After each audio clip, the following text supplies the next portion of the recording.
जय श्री जगन्नाथ साଙ୍ଗमाने आज सकाळटी मोर आरंभ होता। मु सकाळु सब नित्यकर्म सारा पर मो सान पु को गाधे देती। बड़ पु स्कूल जाइए। मो दुई पु गाधेला सबुदिन सूर्य को पानी दिंती। मुझे चेष्टा कर छोट बड़ू यहाँ शिखेवाई। ठाकुर को भी से प्रणाम करती गाधेला मत करती। बापा जेबे था से दिन करती जो न था केवल मत कर दियंती। आ सान पुओ ए बुझीनी जे बयस देखिके प्रणाम करे जे सी मत प्रणाम करे तापर सी कहे मत भी तुम्हें प्रणाम कर। किंतु मुझे कहे मु ते प्रणाम करी तू मत प्रणाम कर मुझे गेलु करी। आबे भी सी मत जुआर हुए तापर ही गेल करवा दरकार। एमती तो मो दुनिया छुआ दीटा को धरिकी मुझी आर सब जहाँ खुशी से मु खुशी। छोट पिला को धरिकी घर रहा जे केते कष्ट जार छुआ मैंने थे जानते।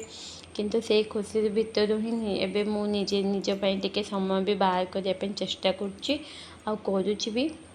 तापर जेहेतु बहुत दिन है बसा होता बहुत सारा लुगापटा थिला ताको सब धोयापाई वाशिंग मशीन पकईदेली। मुझे जो वाशिंग मशीन पकाए ताको किसी समय बतुराई छाड़ी दिए ताकि सी बहुत शीघ्र छाड़ीज ना खाली जो सेमती आम पको पको करदे ताले सी किसी भी भल से छाड़ेनी। मत तो भल लगे मु वाशिंग मशीन धोइले भी मत एत खुशी इच्छा नुह किंतु कौन करवा जेहेतु समय अभाव रोचे तो धोयापाई पड़ो।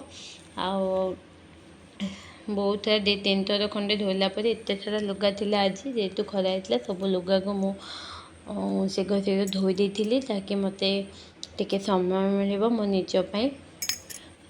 धोला पुणी सुखेबा टेंशन केते लुगा एत दिन जदि वर्षा हम आ कौन अवस्था हम यहाँ। आज जो मैंने आज खरा जेहेतु होती मत लगुच समस्ते आज लुगापटा धोयारे व्यस्त थे जमती मु व्यस्त हो पड़ी सका सका। यहाँ गोटे बहुत बड़ कम आज मोर सरी जाता सुखेकी जेहेतु आम गाँ को जाइलु। गाँ को आसला बहुत सारा आमर कम ये पड़ी रही सब सफा कली। ता भर मोर गोटे पार्सल आसी जाता मु मो माने मो स्वामी गोटे हाथ घंटा ऑर्डर करी फ्लिपकार्ट रु। बहुत ही बढ़िया होती केमती लगे मत तो बहुत भल लगे मुझे देवी देला से केमती लगे कहे मुझे निहाती सेयार करी आपण मान सहित। मत तो बहुत भल लगे मत सब घंटार काचटा बड़ थे बहुत ही पसंद छोट थे भी पसंद किंतु बड़ थे मत टे बेसी भल लगे। प्राइस को देखला बेलू घंटाटा बहुत भल अच्छी बहुत कम प्राइस से मुझे बेसी अधिकार आनी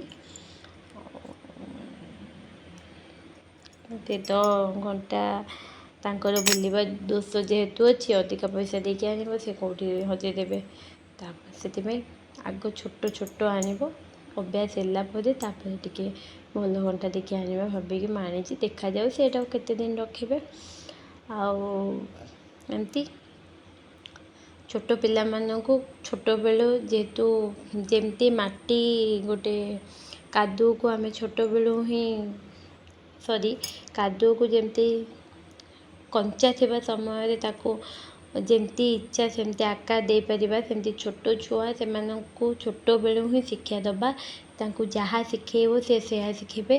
तेणु मु गोटे जिद्दी बा गोटे मु शपथ कर मो दीटा पुओ को सबू कम शिखेबी घर बाहर सबू कम। तेणु मु लगी पड़ी मो कम मु सबू घर कम शिखौची जे बयस अनुसार से जी करें मु सब कम शिखापे चेष्टा कर भावुची यहाँ मुझे देखा जाऊ केते दूर मो शपथ पूरा कर